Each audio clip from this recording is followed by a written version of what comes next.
Hi, it's Jeff again. We're going to load the filament into the printer. So the first thing we're going to want to do is go onto our screen here. We're going to go ahead and preheat this guy to 195 at the nozzle. The bed doesn't really matter, but if you hit PLA, it does it both. Go back now.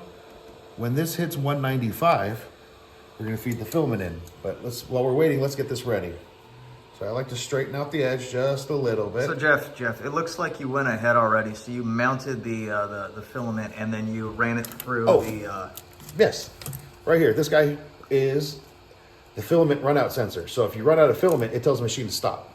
Oh, so make sure we go through here. That way, if you run out of filament, you can continue on with a different color. And you just straightened it out yourself too, right? Yes, To lead it in. because it's got a curve going on because it's been in the rolls. We straighten it out just a little bit. Gotcha. And then I'm going to give it a nice little 45. Does not have to be perfect. Okay.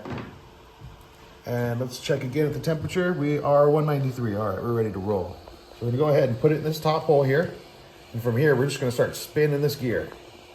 And as we spin this gear down below, you'll start to see the filament's going to start coming out here in a second.